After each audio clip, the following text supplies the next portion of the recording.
die when you say something so hard on people. Keep it to myself. Shot time. With me. I know. Have to be a bigger man. What do you say? You don't have to make it. I'm finally calling on my dang thing. Okay, this is the fourth time I'm going to preach from this. So if this goes flying across the room, it's because it messed up and I'm just going to quit. Okay? So that's just a warning. Never give up.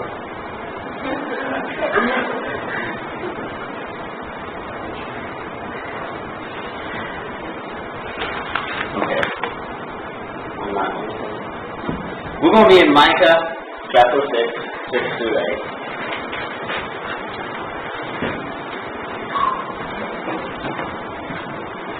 We're going to be talking about what does God require of us. And this passage is considered by many to be one of the most comprehensive and all-embracing statements of the Old Testament. And I know a lot of people, they struggle with the Old Testament because they're like, what can I learn from the Old Testament? It doesn't really apply, it's harder to apply to our lives. And a lot of people struggle, with balancing the Old Testament to nowadays. And Micah, in this section, raises the question, what does the Lord require of us? And Micah, in this chapter 6, he answers his own question and makes some important points, not for Israel, because he's talking to Israel. And he also makes important points for us today. And the reason why it's important is because, and the Old Testament is important, is because Romans chapter 15 verse 4 says, for whatever things were written before were written for our learning, and that we through the patience and comfort of the Scriptures might have hope. So Romans is saying anything that was written in the past, like in the Old Testament, is written also for us today. And so I'm going to read Micah chapter 6, 6 through 8.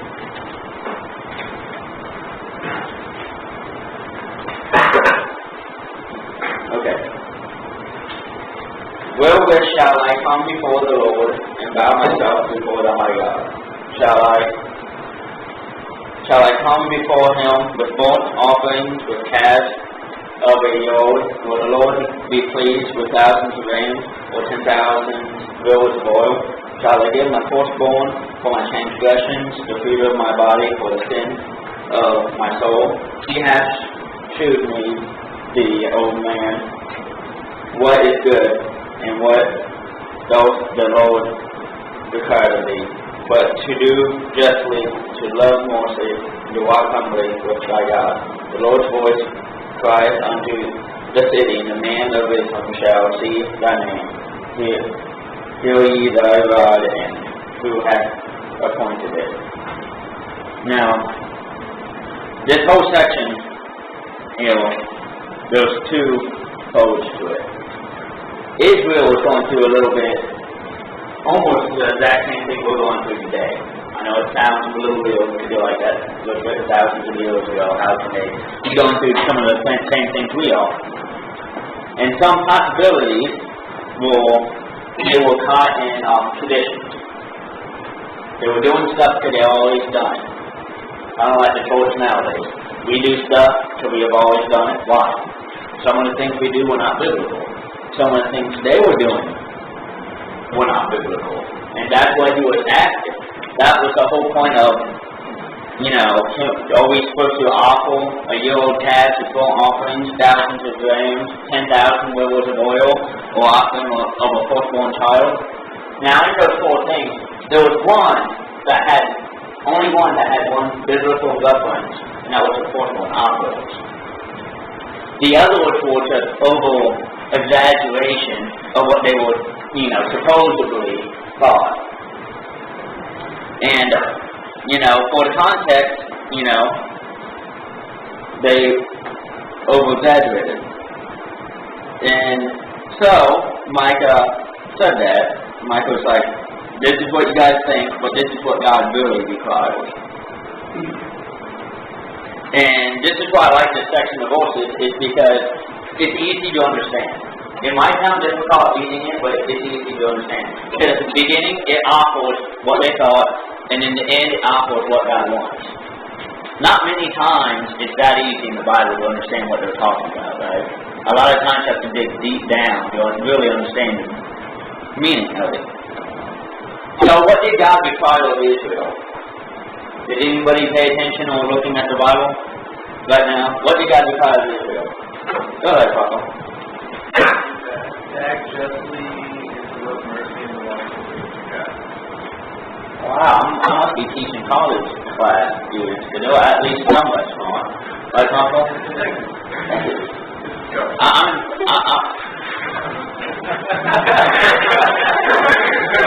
Genesis chapter 1, verse 1 and 7. God created man, changing on topic. We're talking about manhood. And then created female. I changed my mind. I'm going back to my dad. That was an inside joke. I feel better now. I finally got that out. Okay. Papa was right. To do justly, to love mercy, and to walk humbly with our God. Now the fourth one was to do justly. I know that's hard to understand. So when I looked at I thought, what does that really mean? To do justly. Okay, I'm not that intelligent. I'm not a walking dictionary. So when I see that, I'm just like, you're just, well, what does just mean? I don't know. So I researched it, and this means, for in this instance, how it was used, to act toward God and man according to His divine standard of righteousness revealed in His law. This did involve the offering of sacrifices commanded by God, but it also involves treating the fellow man in a way that was right and fair. So that's doing justly. Second one, to love mercy. This means to show a compassionate, warm-heartedness toward man. Not only to treat others fairly, but to show mercy when ADD moment. Sorry. I saw something on my table, and in mid-sentence I looked up to look what was on my table, and I completely lost my spot. Okay. Not only to treat others fairly, but to show mercy when one is mistreated themselves. One reason why we were supposed to show mercy is because God showed mercy to us, right? God showed mercy to each and every one of us. Who in here, everybody can point out one time in their life they were like, yeah, God showed mercy in this incident. I was doing this and I should have gotten this, but God showed mercy upon my life and pulled me out of that less harm. Or, God showed mercy in my life that I'm still living. Okay, if I was God and I had to deal with myself, I'd probably kill myself. If I was God, I'd be like, okay, he deserves to die, let's kill him. But he shows mercy on me and let me live. Right. The third thing is to walk humbly with our God. This involves living in humble and submissive obedience to His desire and will. It can only happen when we recognize the absolute holiness and righteousness of God. Now, I said all that, and you're sitting here like, yo, Todd, this still does not help me live my life today. He's like, you're still talking about Israel back in Micah. This ain't helping me apply to my life. Now, this is where we're going to start talking about our lives today, 2014. This part is for us. And it's actually kind of scary how it implies to us. And we're going to start off with basic stuff again. Like, let's get with this one. What does God require of us today? Right now, as living Christians. Some might think, God just requires us to go to church. And church services. If I attend church services, that's all God requires of us. I'm going to die and go to heaven, and it's going to be awesome. Everything's going to be rainbows, and angels, and flying, I guess, whatever. And, so church is a ritual. Sunday night church, Sunday morning, Wednesday nights. Those are all rituals that are helpful still. What do you think of some other rituals that churches have that some people think is biblical? Anybody comes into play? Witnessing to people. Witnessing. Anything else? I think elms could be a ritual. Certain type of hymn. We sing this hymn because it was written in 1745 and they sung it every Sunday for 285 years. It's biblical, even though nobody understands the words of that song. They sing it anyway. Papa? Session. So we got some rituals, and I'm going to go back to attending church. I said church attendance and attending church. Not only to some of the things I said was to be funny like that, and but like the church, attending church, that is biblical in a way, but it's not going to church alone that's going, make you go to heaven and stuff. It's just like there's one group of people that only go to church on Sunday morning. Christmas and Easter. They believe that's all they have to do for God, and they do it because they've always gone to Christmas and Easter. That would be a ritual, a family ritual. Oh, it's Christmas Sunday. Let's go to church and learn about God, and then we won't be back until Easter Sunday, and we won't be back until next Christmas Sunday. That's a ritual. And as we see here in some verses, for instance, that it is essential to go to church.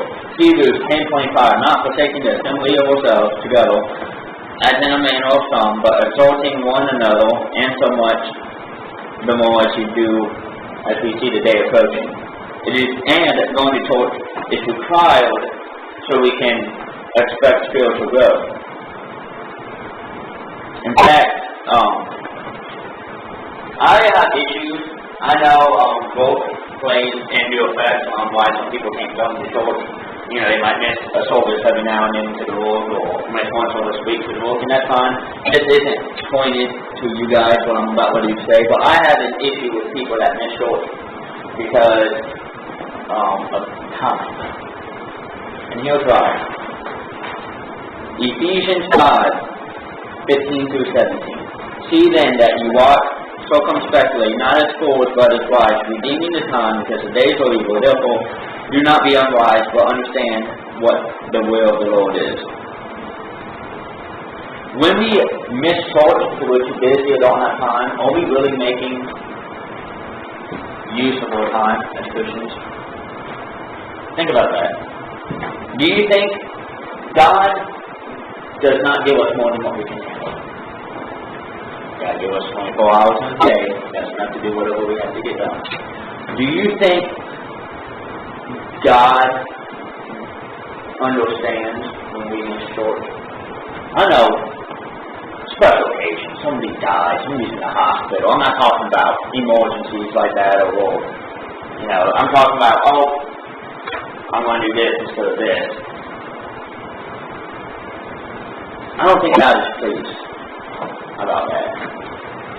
Because here's the thing is, it's all about prioritizing. That verse is all about prioritizing. You will do what you feel important to yourself. So if you don't feel like church is important, you're going to miss church and do what you feel is more important than church. Whatever that is. Playing a sport, watching a movie, whatever you think is more important, you'll fill it in time for church. So I did that. Now we're going to go back to the age-old question. What does God require of us? And Papa, what does God require of us other than being a man? And what would being women?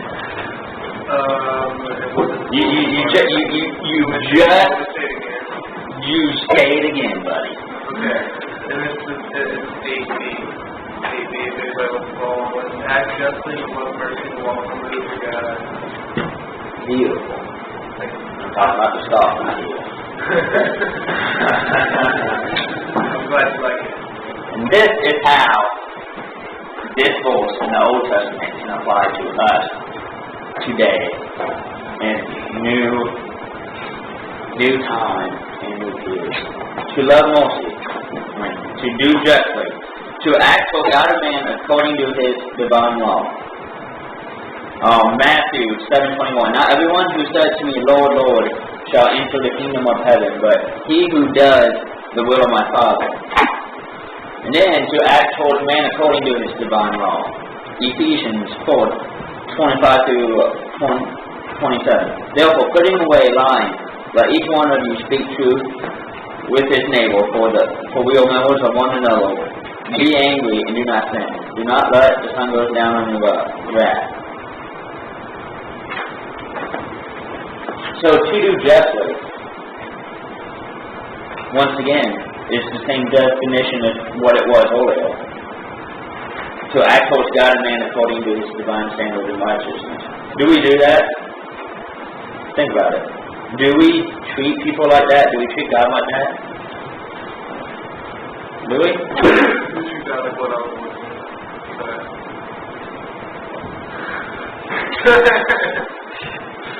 was See? Do we treat God and treat our fellow men justly? Do we? In this room, do we treat each other good, with respect? Do we honor each other? Do we defend each other? Do we love on one another? Do we? Well, I know between me and my friends, about 80% of the time we don't. Is that biblical? No, it ain't. Does it make me laugh? Yes, it does. It's still not right. I'm not perfect, though. I understand. Alright. Number 2 was to love mercy. To show a passionate warm-heartedness toward man. Do we do that? Do we show compassion toward one another? I know guys do that. Guys are some of the worst examples to this one. Guys, guy falling down and starts crying like you big baby, get your butt up and walk and shake it off, Girls do a lot better at this than guys do. Girls show more shit out of it.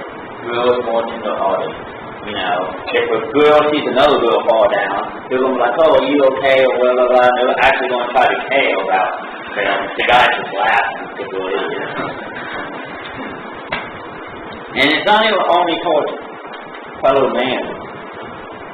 There's so much more. There's toward widows and the fatherless. James 1:27. Pure and undefiled religion before God and the Father is this: to visit orphans and widows in their trouble, and to keep oneself unspotted from the world. And even towards our enemies, it says it in Luke 6:35-46. But love your enemies, do good, and lend, hoping for nothing in return, and your reward will be great, and you will be sons of the Most High, for He is kind to the unthankful and evil. Therefore be merciful, just as your Father is merciful. That's hard for me to do. I don't like people that don't like me. I have a bad mentality on that. If you don't like me, forget you. You don't exist in my little world or my bucket. I'm saying that very clearly. I would say some more mean stuff like, forget you, go die. Well, anyways, that's just me.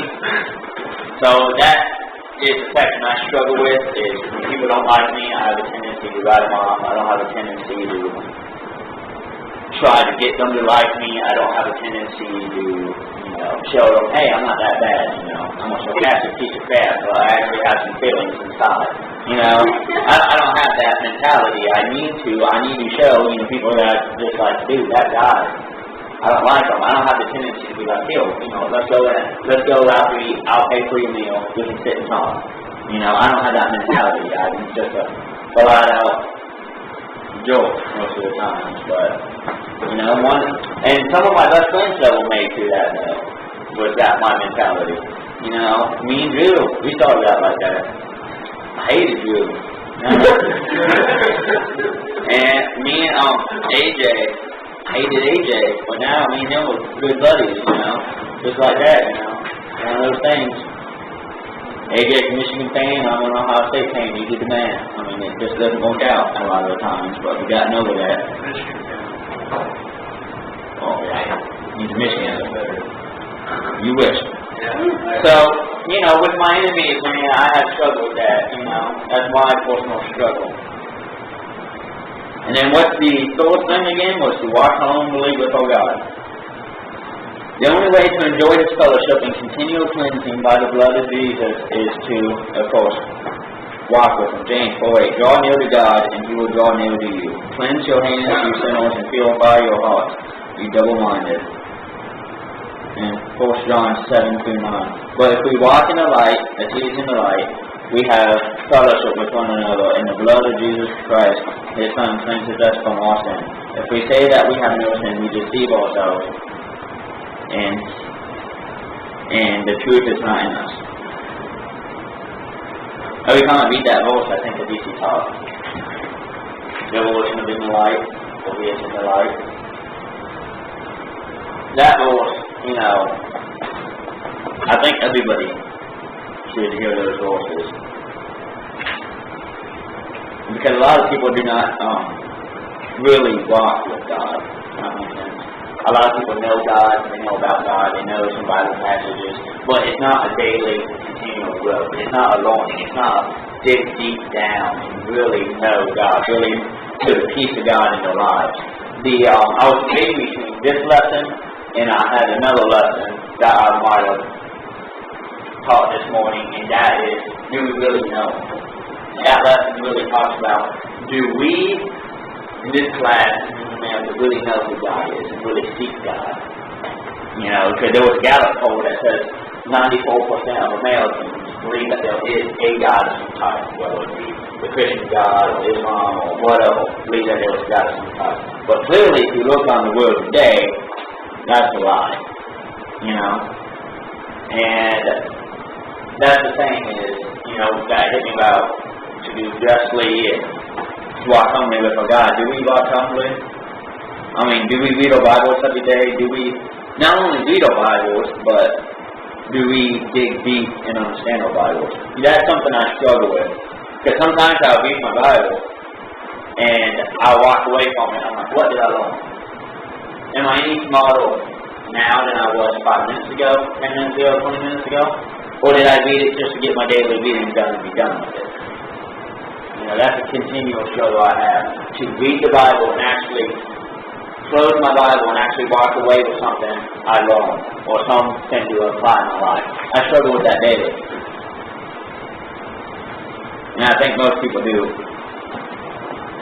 Because if everybody walked away with something every day after reading the Bible, this world would be a better place. And if you guys walk away with something in the Bible every day, more power to you. And then, so we got another things. How can we have this such close communion with God to walk humbly with Him? How can we walk with God? These are all basic. Most of you guys are college students, and grew up in church or go to BBC, so these are going to be like, oh, duh, you idiot, we already know this, let's go on to something else. But anyways, first one is listening to God, studying His Word and His will.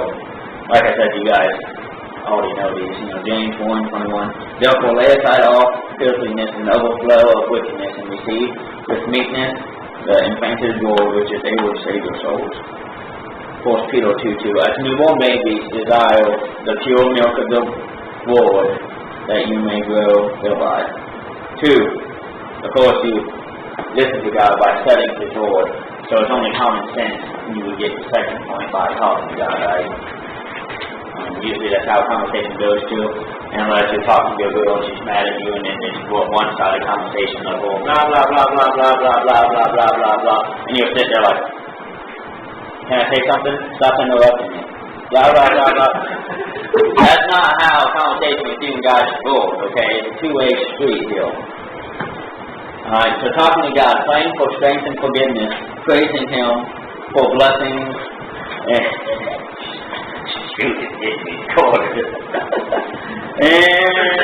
for blessings received. It's got hot in here.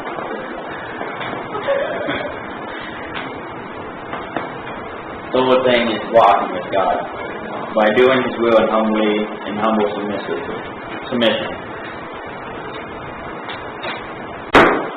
And in conclusion, I want to point out, even though we live under a different covenant in a different, continent, everything is different time, we can still take Old Testament principles and apply them today to our lives. And so when you think of what God requires of us, if we do to do justly, to love mercy, and to walk humbly with our God, we will be doing the work of the gospel. We do those things. We love our neighbors as ourselves. We grow in our relationship with God. And if we walk with Him. So, and our rituals may be different. Some people like country music, some people like rap music, some people like rock and roll, some people like hymns, some people like praise songs, some people like a banjo, straight up, I don't even know what to call that type of worship, but country southern worship. But at the end of the day, rituals don't really matter. The gospel does. So, in closing, I just wanted to challenge you and asking you, are we doing this as a class? Are you guys individually doing what the Lord required of you? I know it's kind of a weird topic. I usually don't dive deep into the Old Testament like this, especially in Micah, but hey, sometimes it's good. To dig deep into some of this harder stuff to teach us. And I want you guys to ask yourself this: have you done justly by obeying, the Bible, God? Do you love mercy? Do you demonstrate it by accepting God's mercy and offered by God and by applying mercy to others? Like when Drew beats me in Madden, do I hold a hatred against him because he beat me in Madden, or do I still, buy him dinner that night, even though he embarrassed me in Madden, beat me by 40? Or, are you walking humbly with your God by living a dedicated and obedient Christian life? Are we? Ask yourself those questions. I'm going to call on each and every one of you. I will call him Mason, but I hate his guys. I'm lying. Okay. Well, that was my challenge for you guys, and we'll close in prayer. And thank you guys for putting up with me. Trying to get used to my sleep patterns. I work from 4 to midnight now, Monday through Fridays, so I stay up later because I'm pretty wired after getting off of work. So, since I don't have to get up till 4, I'm usually sleeping in. So like this morning, I had about 4.5 hours of sleep before I came in today, so that's why I'm kind of all over the place, and my mind is on overdrive right now, and it needs to be shut off. Alright? So, anybody want to close this in prayer, or do you want me to do it? Oh, Papa! Just stop it, baby, in your hand, so you'll get it.